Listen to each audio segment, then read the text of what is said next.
സങ്കടപ്പെടുകയാണ്. അള്ളാഹു സങ്കടപ്പെടുകയാണ് നമ്മുടെ കാര്യത്തിൽ. ശരിക്ക് നമ്മൾ ഇന്ന് ഒരു പ്രതിമ, ഒരു സ്റ്റാച്യു ആയിരിക്കുകയാണ്. നമ്മുടെ സഹോദരിമാർ ഇവിടെ ഉണ്ട്. ചില ആളുകളൊക്കെ വയല് ബുക്ക് ചെയ്യാൻ വരുമ്പോൾ ഉസ്താദ്മാരെ വിളിച്ചിട്ട് പറയുന്ന കാര്യം എന്താ അറിയോ? ഉസ്താദെ, തിങ്കൾ മുതൽ വെള്ളി വരെ വേണ്ട അല്ലാത്തൊരു ദിവസം നിങ്ങൾ പറഞ്ഞു. എന്തേ? അന്ന് അതന്നെ, സീരിയൽ വളരെ ശക്തമായി നമ്മുടെ വീട്ടിൽ ഓടിക്കൊണ്ടിരിക്കുന്ന ടൈമാണ്. അതുകൊണ്ട് ഓഡിയൻസിന് കിട്ടൂല. പണ്ടൊക്കെ ഉസ്താദ്മാരെ ഒഴിവാക്കിയിട്ട് ഇനി ബുക്ക് ചെയ്യൽ. ഇപ്പോ സഹോദരിമാരെ ഒഴിവാക്കിയിട്ട് ബുക്ക് ചെയ്യണം. നേരത്തെ പറഞ്ഞ മാതിരി തന്നെ. ഒരു 10 കൊല്ലം മുമ്പ് നമ്മുടെ നാട്ടിലൂടെ ഒരു പെണ്ണ്, ഒരു മാപ്പിളി, ഒരു പുതിയെണ്ണ, ഒരു പുതിയാപ്പിളിയും പോകുകയാണെങ്കിൽ ഒരു കുട്ടി ഉണ്ടാകും അല്ലേ? പുതിയാപ്പിള ഒരു 100 മീറ്റർ മുന്നിൽ കുട്ടീനെ എടുത്ത് ഇങ്ങനെ നടക്കും. പെണ്ണൊരുത്തിണ്ടാവും ബാക്കിൽ ഇങ്ങനെ കൊട ഇങ്ങനെ മറിച്ചു പിടിച്ച് വരുന്നു. എന്തിനാണത്? നാട്ടുകാരെല്ലാരും ഹാജറാക്കിയാണ്ട് അവരൊക്കെ സാന്നിധ്യത്തിൽ ഖബിൽതു വറദീതു മിൻക നികാഹഹ വതസ്ബീജഹ ബിഹാദൽ മഹ്രിൽ മദ്കൂർ എന്നൊക്കെ ഇയാൾ പറഞ്ഞത്. 2 ഷാഹിദീങ്ങളുണ്ട്, ഒരു ആഖിദുണ്ട്. അവിടെ ഒരു ആഖിദ് നടന്നിട്ടുണ്ട്. പരസ്യാണ്.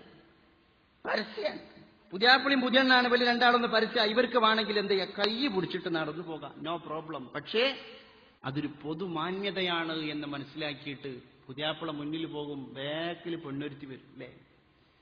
എന്റെ ഒരു അനുഭവമാണ്. ഈസ്റ്റ് എറണാകുളത്ത് ഇതുപോലെ ഒരു പരിപാടിക്ക് പങ്കെടുക്കാൻ വേണ്ടി പോയി. ഞാൻ സംഘാടകരെങ്ങനെ ട്രെയിൻ ഇറങ്ങി വെയിറ്റ് ചെയ്തുകൊണ്ടിരിക്കുമ്പം അവിടുത്തെ നാഷണൽ ഹൈവേയിലൂടെ കണ്ണിന്റെ മുന്നിൽ പെട്ടൊരു കാഴ്ച ഉണ്ട്. മഹാരാജാസ് സ്കൂളിലെ കുട്ടികളാന്ന് തോന്നുന്നു, കോളേജ് കുമാരന്മാരില്ലേ? മുന്നിലൊരു ചെറുക്കൻ ബൈക്ക് ഓടിക്കുന്നു, സെന്ററിൽ ഒരു ചെറുക്കി അഥവാ ഒരു കുമാരി ഇരിക്കുന്നു, ബാക്കിൽ വീണ്ടും ഒരു കുമാരൻ ഇരിക്കുന്നു. അവർ വളരെ ലൈഫ് എൻജോയ് ചെയ്ത് യാത്ര ചെയ്യുന്നു. അതേ സ്ഥാനത്ത് നമ്മുടെ നാട്ടിൻപുറത്ത് 10 കൊല്ലം മുമ്പ് നിങ്ങൾ കമ്പയർ ചെയ്യ difference between both of that events. ഈ 2 സംഭവങ്ങൾക്കിടയിലും നിങ്ങളൊരു കമ്പാരിറ്റീവ് സ്റ്റഡി നടത്ത്. ഒരു എന്താ പറയാ, ഇതിന്റെ താരതമ്യ പഠനം നടത്ത്. ഏത് നൂറ്റാണ്ടിലെ, നമ്മൾ കഴിഞ്ഞ കാല നൂറ്റാണ്ടിലെ കഥയല്ലേ, വരാൻ പോകുന്ന നൂറ്റാണ്ടിലെ കഥയല്ല പറയുന്നത് അല്ലേ? ഒരു 10 കൊല്ലം 5 കൊല്ലത്തെ ഡിഫറൻസ് നമ്മുടെ നാട്ടിൽ എത്ര മാറ്റം ഉണ്ടാക്കി. അതുകൊണ്ട് ടെക്നോളജി നിനക്ക് ഉപകാരമല്ല ചെയ്തത്, ഉപദ്രവം മാത്രമാണ്. പണ്ട് മഹാമദ്യത്തെ നിരുത്സാഹനപ്പെടുത്താൻ, രണ്ടാമതായി പുണ്യ റസൂൽ ഹദീസ് ആയത്ത് പറയുകയാണ്, ഇസ്മുഹുമാ അക്ബറു മിൻ നഫഹിമാ. അതിന്റെ ഉപകാരം വളരെ കുറവാണ്, അതിന്റെ ഉപദ്രവം കൂടുതലാണ്. ഇന്നത് മൊബൈൽ ഫോണിനെ പറ്റി പറയേണ്ട ഒരു അവസ്ഥയിലേക്ക് നമ്മൾ എത്തിയിരിക്കുകയാണ്. ഉപകാരം വളരെ കുറവാണ്, ഉപദ്രവം വളരെ കൂടുതലാണ്. അതിന് ഉപകാരമുണ്ട്, ഉപദ്രവമുണ്ട്, മൻഫഅത്തുണ്ട്, മദറത്തുണ്ട്. മൻഫഅത്ത് ഖലീൽ, മദറത്ത് കസീർ. ആ രൂപത്തിലേക്ക് മൊബൈൽ ടെക്നോളജി കടന്നുപോയില്ലേ? ഇന്നത്തെ ചൂടാറിയിട്ടില്ലല്ലോ. ഇന്നത്തെ പത്രത്തിലുണ്ടല്ലോ 47കാരി 25കാരന്റെ കൂടെ ഒളിച്ചോടിയ കഥ. എന്തേ? അതിന് കാരണക്കാരൻ ബ്രോക്കർ പണിയെടുത്തത് മൊബൈലാണ്. കഴിഞ്ഞ ആഴ്ച വേറൊരു വാർത്ത കണ്ടു. ഒരു പെണ്ണ്, സ്ഥലമൊന്നും ഞാൻ പറയണില്ല, ആവശ്യക്കാർക്ക് തെളിവടക്കം തരവാണെങ്കിൽ, +2 പഠിക്കുന്ന ഒരു പെൺകുട്ടി റീചാർജ് ചെയ്യാൻ വേണ്ടി റീചാർജ് ഷോപ്പിൽ പോയി തന്റെ മൊബൈലിലേക്ക് 200 രൂപ 99 98 എന്നൊക്കെ ഉള്ള ഒരു നമ്പർ ഉണ്ട്. ഞാൻ എഴുതിയൊക്കെ കണ്ടിട്ട് കുട്ടികളെ. പിന്നെ ഒരു നമ്പർ, ആ നമ്പർ 99 എന്നുള്ളത് 98 ആയി. നിങ്ങൾ ആലോചിച്ച് നോക്കണം, കാലം പോണ ഒരു പോക്ക്. 99 എന്നുള്ളത് 98 ആയി. ഓള് റീചാർജ് ചെയ്ത് ഓൻ ചെയ്തും കൊടുത്ത് 200 രൂപ പോയത് വേറെ മൊബൈൽക്കാ. വലിയ പുലിവാലായല്ലോ. ഇവൾക്ക് മൊബൈലിൽ 200 രൂപ കയറിയതുമില്ല, വേറെ മൊബൈലിൽ പോവുകയും ചെയ്തു. ലാസ്റ്റ് ആ നമ്പർ ഓള് ആ ഷോപ്പിൽ നിന്ന് വാങ്ങിയിട്ട് അയാൾക്ക് വിളിച്ചാണ്ട് പറഞ്ഞു, ഒരു ചെക്കനെ കിട്ടിയ, ഒരാൾക്കാ കിട്ടിയ, ചെക്കനെന്ന് ഞാൻ പറയണില്ല, 2 കുട്ടികളുടെ വാപ്പയാണ് കിട്ടിയ ആള്. അവസാനം എന്ത് ചെയ്ത്, എന്റെ മൊബൈലിക്ക് ഞാൻ ചാർജ് ചെയ്യുന്ന സമയത്ത് നിങ്ങളെ മൊബൈലിക്ക് കയറിയിട്ടുണ്ട്, തിരിച്ചു കയറി തരണമെന്ന് പറഞ്ഞു. തിരിച്ചെനിക്ക് റീചാർജ് ചെയ്ത് തരുന്നെന്ന് ഇവർ പറഞ്ഞു. അദ്ദേഹം വഴങ്ങുന്ന വട്ടില്ല. അവസാനം 2-3 വട്ടം ഫോൺ ചെയ്തു, ഇങ്ങോട്ട് മറുപടി കിട്ടി. അദ്ദേഹം ലാസ്റ്റ് ഇങ്ങോട്ട് റീചാർജ് ചെയ്ത് കൊടുത്തു. അതൊക്കെ പോട്ടെ, ഇതൊക്കെ കുറച്ച് മുമ്പാണ് നടന്നത്. കഴിഞ്ഞ ആഴ്ചപ്പോൾ അവരെ തിരുവനന്തപുരത്ത് ഒരു ലോഡ്ജിൽ വെച്ച് പിടികൂടപ്പെടുക 2 ഒറ്റ നമ്പറേ മാറിയിട്ടുള്ളൂ, ലൈഫ് അടക്കം മാറി എന്നാ പറഞ്ഞു. ഐഡിയന്റെ ഒക്കെ പരസ്യം കണ്ടില്ല നിങ്ങൾ? Idea can change your life. ഭയങ്കര മാറ്റം തന്നെ കേട്ടോ. കാരണം ഐഡിയ ഒക്കെ ലൈഫ് ചേഞ്ച് ആക്കിക്കൊണ്ടിരിക്കുകയെന്നാ പറഞ്ഞത് അല്ലേ? നമ്മൾ ഈ പ്രമേയം കേട്ടപ്പോൾ വിചാരിച്ചു, ഒരു ഐഡിയ സിമ്മ നിങ്ങൾ എടുത്താൽ മതി, നിങ്ങളുടെ ജീവിതം അത് മാറ്റിത്തരും. ഭയങ്കര പുരോഗതിയല്ലേ നമ്മുടെ ടെക്നോളജി ഇവിടെ ഉണ്ടാക്കുന്നത്. പക്ഷെ ഇതിന്റെ റിസൾട്ട് ഇതാണ്. ഏതെങ്കിലും ലോഡ്ജിൽ വെച്ചിട്ട് അന്യമതസ്ഥന്റെ കൂടെ പിടികൂടപ്പെടുക, എന്നിട്ട് രജിസ്റ്റർ വിവാഹം ചെയ്യുക. ആര്? ഭർത്തൃമതിയായ നമ്മുടെ നാട്ടിലെ മഹല്ലത്തിലെ ഉത്തരവാദിത്തപ്പെട്ട പെൺകുട്ടി. ആലോചിക്കേണ്ട പ്രിയപ്പെട്ടവരെ, നമ്മൾ ആരാണ് ഇത്തരം കാര്യങ്ങളിൽ ജനറൽ ബോഡി കൂടിയിട്ടൊന്ന് ചർച്ച ചെയ്തത്? അതുകൊണ്ട് വളരെ ഗൗരവമായി ഇനി നമ്മൾ പ്രകൃതി സംരക്ഷണത്തിന് വേണ്ടി ഒരു സെമിനാർ നടത്തേണ്ട. ആ ഫ്ലെക്സ് ബോർഡുകളൊക്കെ മാറ്റി വെച്ച് കണ്ട് വളരെ അടിയന്തരമായിട്ട് നമ്മുടെ കുട്ടികൾ വേലി ചാടി പോണതിനെ പറ്റിയുള്ള ചർച്ചയാണ് ഇനി നമ്മുടെ നാട്ടിൽ നടക്കേണ്ടത്. ഇത് പൊറപ്പിക്കാൻ പറ്റാത്ത സംഗതിയാണ്. എല്ലാ മഹലിൽ പോയാലും ഓരോ കഥ കേൾക്കണം. നിങ്ങൾക്കറിയോ, എല്ലാ മഹലിൽ പോയാലും ഓരോ കഥ കേൾക്കണം. ഞാൻ അരീക്കോട്ടുകാരനാ, കൊണ്ടോട്ടിന്നും പോണം എന്റെ നാട്ടിൽ. പക്ഷെ കോട്ടക്കത്തെ കഥയാണ്. ഞാൻ വളാഞ്ചേരിയിൽ ജോലി ചെയ്യുന്ന ഒരാളാണ്. കോട്ടക്കത്തെ കഥ ഒരുപാട് നമ്മൾ കേൾക്കുകയാണ്. ഇപ്പൊ ഞാൻ സ്ഥലം എടരിക്കോടുള്ള ഒരു കുട്ടി, നിങ്ങൾക്ക് തെളിവുണ്ടായിക്കോട്ടെ വിചാരിച്ചിട്ട് പറയാം.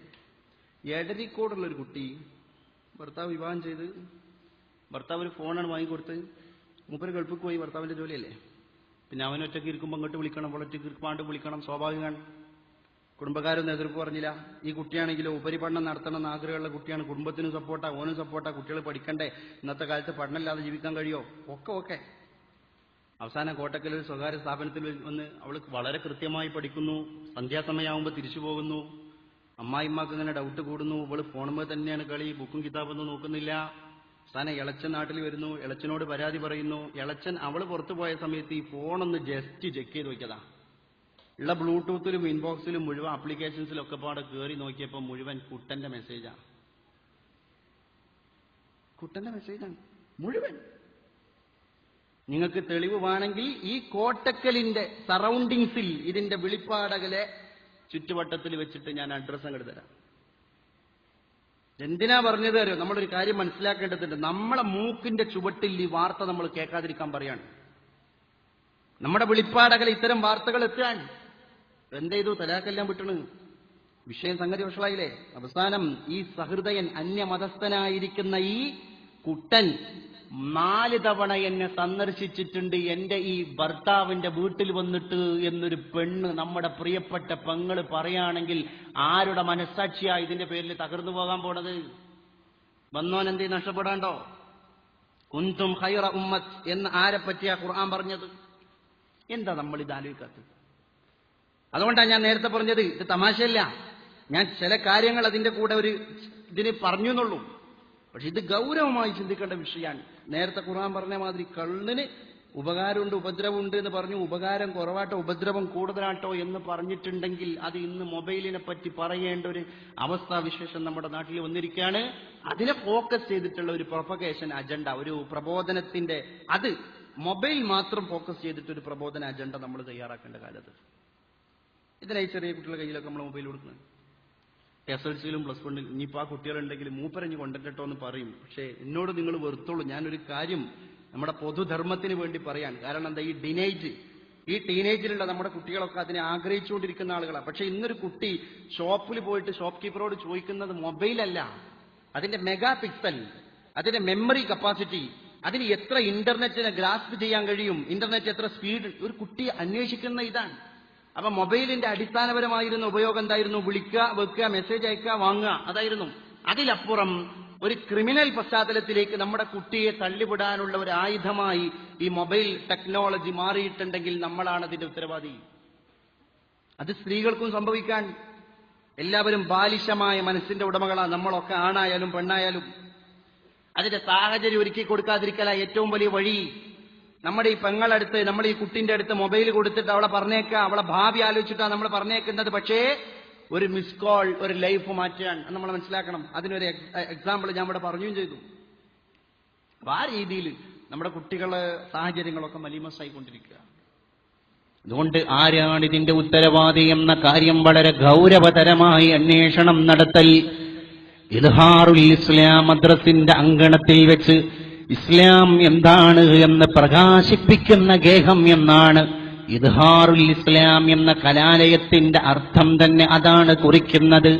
മതം പഠിപ്പിക്കുക, മതധർമ്മം എന്തെന്ന് പുലർത്തുക, ജീവിതത്തിൽ അതൊരു സന്ദേശമായി ഏറ്റെടുക്കുക, അതിലൂടെ അന്യരിലേക്ക് ധർമ്മപ്രസരണം നടത്തുക, അധാർമികതയുടെ ചതിക്കുഴികൾ നമ്മൾ തിരിച്ചറിയുക. ഇത്തരം വലിയ ഉത്തരവാദിത്തങ്ങൾ നമ്മുടെ മുമ്പിൽ വിശാലമായി കിടക്കാൻ. ഞാൻ എന്റെ വിഷയം ഫോക്കസ് ചെയ്തുകൊണ്ട് പറയുന്നത് കൊണ്ടാണ് ഇത്തരം കാര്യങ്ങൾ പറയുന്നത്. നമ്മുടെ യുവത ഇന്ന് വഴിവിട്ട് സഞ്ചരിക്കുകയാണ്. അപ്പൊ അതിന്റെ പുറമെ മലയാള മനോരമ മഴവിൽ മനോരമ എന്ന് പറഞ്ഞൊരു ചാനലും കൂടി ഇറക്കിയാണ്. ഉഷാറായി. മോരും കറി ചിന്തിയത് കുമ്പളങ്ങേക്കായി എന്ന് പറഞ്ഞ മാതിരി ഉഷാറായി. മഴവിൽ മനോരമ അതിങ്ങനെ കാത്ത് നിൽക്കല്ലേ ഇവന്. എന്നിട്ട് അതല്ല രസം, നമ്മളെ കുട്ടികളൊക്കെ പോക്കറ്റ് കൈയിട്ടാന്ന് ചിലപ്പം കിട്ടിയൊരു കൂപ്പൺ ഉണ്ട്, മാച്ച് ആൻഡ് വിൻ എന്ന് പറഞ്ഞാണ്ട് ഒരു കൂപ്പൺ. സുബ്ഹാനല്ലാഹ്, നമ്മളെ നാട്ടിലത്തെ ഒരു കുട്ടി പറഞ്ഞ് ഈ കൂപ്പണായിട്ട് മഴവിൽ മനോരമ എന്ന് പറഞ്ഞ ചാനലാണ്ട് തുറക്കണം, 7 മണിക്ക് നമ്മളാണ്ട് ഇരിക്കണം അവിടെ, രാത്രി 9:00 എണീക്കാൻ പറ്റുള്ളൂ എന്നാ പറഞ്ഞത്.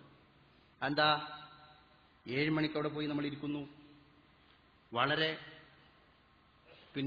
ശ്രദ്ധയോടുകൂടെ നമ്മൾ കൂപ്പൺ മറിക്കുന്നു.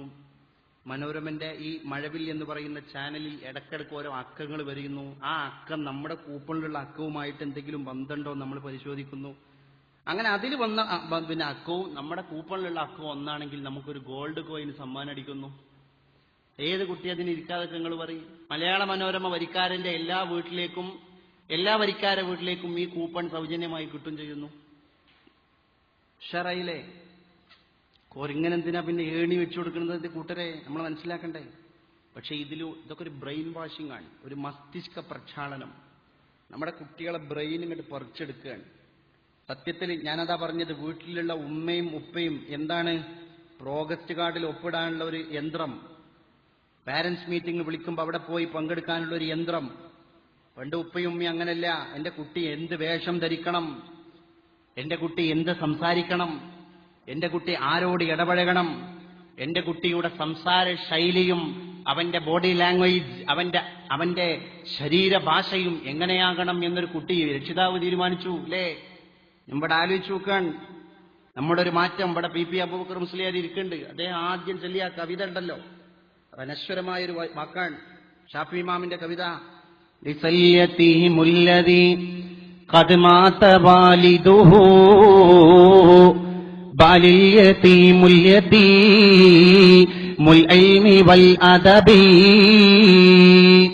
അദ്ദേഹം അതിവിടെ ചൊല്ലി എത്ര ആള് ശ്രദ്ധിച്ചു ഞാൻ ആലോചിച്ച. മഹാനായ ഷാഫി ഇമാം പറഞ്ഞൊരു വാക്കാണ്, വളരെ അർത്ഥഗർഭം ചുമന്നൊരു കവിതയാണ്.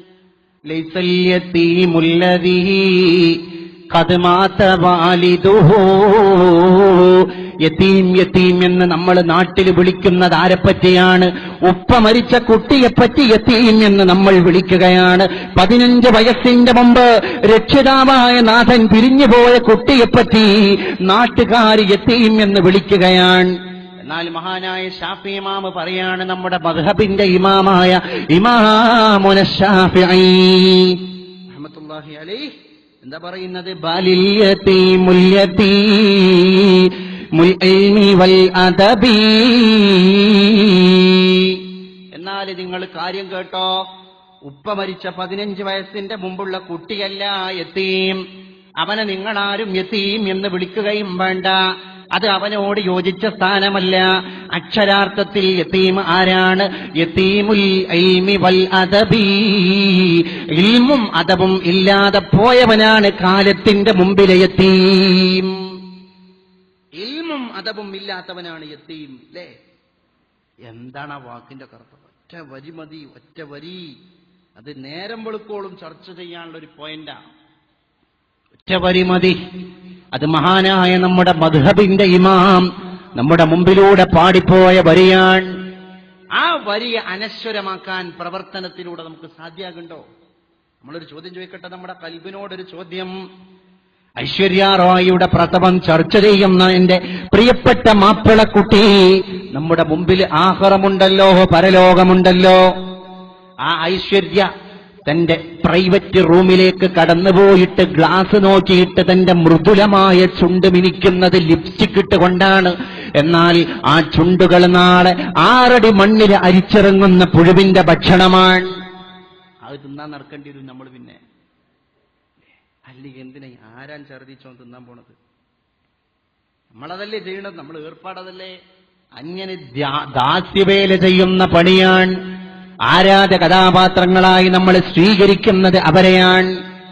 പാകിസ്ഥാന്റെ മുൻ PPP അധ്യക്ഷണ്ടല്ലോ ബേനസീർ ഭൂട്ടോ, ഇപ്പത്തെ സർദാറിന്റെ ഇപ്പത്തെ പ്രധാനമന്ത്രിയുടെ ഭാര്യയായിരിക്കുന്ന ബേനസീർ. ആ ബേനസീറാണ് ലാഹോറിൽ നടക്കുന്ന ലക്ഷക്കണക്കിന് തന്റെ ആരാധകർ പങ്കെടുക്കുന്ന സമ്മേളനത്തെ അഭിസംബോധന ചെയ്യാൻ പോകുന്നതിന്റെ മുമ്പ് തന്റെ പ്രൈവറ്റ് റൂമിലേക്ക് പോയിട്ട് ലിപ്സ്റ്റിക് ഇട്ട് തന്റെ ചുണ്ടിങ്ങനെ ചോപ്പിക്കണ രംഗം മലയാള മനോരമയിൽ കണ്ടൊരു ഓർമ്മ എനിക്കുണ്ട്. ചുണ്ടുകൾ ഇങ്ങനെ ചോപ്പിക്കാണ്. ലക്ഷങ്ങൾ അഭിസംബോധന ചെയ്യുന്നതിന്റെ തൊട്ട് മുമ്പായിട്ട് മുഖം മിനുക്കുകയാണ്. ആ ബേനസീറിന്റെ ചുണ്ടുകൾ എന്തിനുള്ള ഒരുക്കായിരുന്നു അവൾ ലിപ്സ്റ്റിക് ഇട്ടത്? ഖബറിലേക്ക് പോകാൻ. എന്തേ? ഈ ഒരിഞ്ഞ റൂമെന്ന് സ്വന്തം അംഗരക്ഷകന്റെ കൂടെ വണ്ടി കയറിപ്പോയ ബേനസീർ 10,000 ലക്ഷങ്ങളെ കാണുന്നതിന്റെ മുമ്പ് വഴിയിൽ വെച്ചിട്ട് തന്റെ ഭരണീയന്റെ വെടി തന്റെ ശിരസിലേക്ക് തറച്ചിട്ട് പെടഞ്ഞു മരിച്ചു വീഴാണ്. നമ്മൾ കണ്ടില്ലേ? ആരായിരുന്നു കേണൽ മുഅമ്മർ ഗദ്ദാഫി? അല്ലേ? മുഹമ്മദ് ഇദ്രീസ് രാജാവിനെ 969 ഭരണത്തിൽ നിന്ന് പിടിച്ചുകൊണ്ട് പുറത്തിറക്കിയിട്ട് ആ സിംഹാസനത്തിൽ കയറിയിരുന്ന മനുഷ്യനാണ് മുഅമ്മർ ഗദ്ദാഫി. ചില്ലറക്കാരന്. ലിബിയ എന്ന് പറയുന്ന രാജ്യത്തിന്റെ ഭൂഗർഭ അറയിൽ 3000 അറകളുള്ള സമാന്തര ലിബിയ പണിതുകൊണ്ടിരുന്ന ഭരണാധികാരിയായിരുന്നു ഗദ്ദാഫി. ആ ഗദ്ദാഫിക്ക് സഞ്ചരിക്കാൻ സൂപ്പർസോണിക് വിമാനങ്ങൾ, ജെറ്റ്. ആ ഗദ്ദാഫി ഒരു നാട്ടിലൂടെ നടന്നു പോകുകയാണെങ്കിൽ അദ്ദേഹത്തെ പരിചരിക്കാൻ ആമസോൺ ഗാർഡ് എന്ന് പറയുന്ന 50 സ്ത്രീകൾ അടങ്ങുന്ന പെൺപട, വളരെ ആയുധ സജ്ജീകരണങ്ങളും ആയോധന കലകളിൽ പരിശീലനവും സിദ്ധിച്ച 50 യുവതികൾ, ഇത്ര പ്രായത്തിന്റെ ഇടയിലുള്ള യുവതികൾ. അദ്ദേഹം ഒരു മരുഭൂമിയിലേക്ക് അങ്ങോട്ട് ഇറങ്ങിയാൽ അദ്ദേഹത്തിന് വലയം ചെയ്യാൻ, ആ വലയം ചെയ്യുന്ന ഈ പെൺപടക്ക് അദ്ദേഹം നൽകിയ പേര് ആമസോൺ ഗാർഡ് എന്നാണ്. അങ്ങനെ ഒരു ഗാർഡ് അദ്ദേഹത്തിന്. ആ ഗദ്ദാഫി സൂര്യതാപത്തിൽ നിന്ന് തന്റെ മുഖം രക്ഷപ്പെടുത്താൻ വേണ്ടി, കണ്ണുകളെ രക്ഷപ്പെടുത്താൻ ധരിച്ചിരുന്ന സൺഗ്ലാസ് എന്ന് പറയുന്ന കണ്ണടക്ക് 2.5 ലക്ഷം രൂപയാണ്. ആഫ്രിക്കൻ വംശജനായ നീഗ്രോ വിഭാഗത്തിൽപ്പെട്ട അദ്ദേഹം തന്റെ കാപ്പിരി മുടി മറക്കാൻ ധരിച്ച തൊപ്പി, കൗബോയ് എന്ന് പറയുന്ന തൊപ്പിയാ, 3.5 ലക്ഷം രൂപയാ. ഇതൊക്കെ പറഞ്ഞുകൊണ്ടിരുന്നിട്ട് എവിടെ പോയി മുതലൊക്കെ ആലോചിച്ച് നോക്കുമ്പോൾ. അങ്ങനെ കിടക്കുന്ന ഗദ്ദാഫിയൊക്കെ മരിക്കുന്ന കോലം നമ്മളെ ചെറുപ്പക്കാരൊക്കെ ഇമാജിൻ ചെയ്തത് അമേരിക്കയിലോ ബ്രിട്ടനിലോ ജപ്പാനിലോ ചൈനയിലോ റഷ്യയിലോ സാൻ ഫ്രാൻസിസ്കോ സിറ്റിയിലോ ഒക്കെ ഉള്ള ഭയങ്കര സൂപ്പർ സ്പെഷ്യാലിറ്റി ഹോസ്പിറ്റലിൽ ശീതീകരിച്ച റൂമിൽ അതിവിദഗ്ധരായ ഡോക്ടർമാരുടെ സേവനത്തോടുകൂടെ മരിക്കുക എന്നൊന്നും പറയാൻ പറ്റൂല. ചക്രശ്വാസം ഭരിക്കേണ്ട ഒരു മനുഷ്യനായിരുന്നു അയാൾ, അല്ലേ? ആ മുതൽ എങ്ങനെ മരിച്ചതെന്ന് ആലോചിച്ച് നോക്കിങ്ങൾ. സീർത്ത് എന്ന് പറയുന്ന തന്റെ ജന്മസ്ഥലമായ ലിബിയ എന്ന വിശാല രാജ്യത്തിന്റെ ഒരു ചെറിയ ഗ്രാമം. ആ ഗ്രാമത്തിലൂടെ അഴുക്ക് വെള്ളം ഒലിച്ചു പോകുന്ന, മലിനവെള്ളം ഒലിച്ചു പോകുന്ന ഓട, ആ അഴുക്ക് ജാലിൽ നിന്ന് പിടിച്ച് വലിച്ചിറക്കിയിട്ട് സ്വന്തം ഭരണീയനായ മനുഷ്യന്റെ വെടിയുണ്ടകൾ നെഞ്ചടത്തിലേക്ക് വാങ്ങിയിട്ട് പെടഞ്ഞു മരിച്ചുപോയി അദ്ദേഹം. എന്നിട്ടോ അദ്ദേഹത്തെ ഖബർ അടക്കുന്നതിന്റെ മുൻപ് 2 ദിവസം തന്റെ ഭൗതിക ശരീരം, അദ്ദേഹത്തിന്റെ ഡെഡ് ബോഡി സൂക്ഷിച്ചത് എവിടെയാ? ഏതെങ്കിലും ഫ്രീസറിലാണോ? അല്ല, ലിബിയയുടെ പട്ടണമായിരിക്കുന്ന സീർത്തിന്റെ തന്നെ പ്രവിശ്യയിൽപ്പെട്ട ഒരു മീൻ മാർക്കറ്റിൽ, ഒരു മത്സ്യ മാർക്കറ്റിൽ. ആ മത്സ്യ മാർക്കറ്റ് സെൻട്രലൈസ്ഡ് ഫ്രീസ് ചെയ്യാൻ സൗകര്യമുള്ള, റെഫ്രിജറേറ്റർ സൗകര്യമുള്ള, AC സൗകര്യമുള്ള മാർക്കറ്റാണ്. ആ മാർക്കറ്റിന്റെ നടുത്തളത്തിലാണ് ഈ മനുഷ്യന്റെ ഡെഡ് ബോഡി പൊതുപ്രദർശനത്തിന് വെച്ചത്. നമ്മളൊക്കെ ഒരു ഇമാജിനേഷനിൽ അദ്ദേഹം എങ്ങനെ മരിക്കേണ്ട ആളാ, അല്ലെ? 3/4 മണിക്കൂർ കൊണ്ട് ലോകത്തിന്റെ ചിത്രം മാറി. ഖത്തർ ആസ്ഥാനമായി പ്രവർത്തിക്കുന്ന അൽ ജസീറ എന്ന് പറയുന്ന ചാനൽ 3/4 മണിക്കൂർ കൊണ്ട് ഈ രംഗം മുഴുവൻ ഒപ്പിയെടുത്ത് ലോകത്തിന്റെ സകല കോണിലേക്കും സംപ്രേഷണം ചെയ്തു. അവസാനം മലപ്പുറത്തിരിക്കുന്ന നാടൻ കാക്ക ന്യൂസ് തുറന്നു നോക്കുമ്പോൾ കാണുന്നത് മരിച്ചു കിടക്കുന്ന ലിബിയയുടെ ഭരണാധികാരിയുടെ ഞെട്ടറ്റ ചേതനയറ്റ രക്തം വാർന്നൊഴുകുന്ന ശരീരം. എന്തേ? അതല്ല വലിയ പാഠം പഠിപ്പിച്ചാണ്. ഗദ്ദാഫിയുടെ അന്ത്യയുഗത്തിൽ ജീവിച്ച നമ്മൾ ഗദ്ദാഫി അങ്ങനെ മരിച്ചുപോയി എന്ന് പറഞ്ഞാണ്ട് ഒരു വെറും വർത്താനം പറയുന്നതിലപ്പുറം വലിയൊരു പാഠം ഇതിന് നമുക്കുണ്ട്, വലിയൊരു പാഠം. എന്തേ അതൊക്കെ? ഇങ്ങനത്തെ ഒരു ഭരണാധികാരി, ഇങ്ങനെ ജീവിച്ച മനുഷ്യൻ നമ്മൾ അദ്ദേഹത്തെ ഇതുവരെ കണ്ടിട്ടില്ലല്ലോ. ഒരു TV ഷോയിൽ പോലും നമ്മൾ അദ്ദേഹത്തെ കണ്ടില്ല. പക്ഷെ അദ്ദേഹത്തിന്റെ അന്ത്യം കാണാത്തവർ ഇന്നില്ല. അദ്ദേഹം വളരെ പത്രാസിൽ പ്രൗഢിയിൽ ജീവിച്ച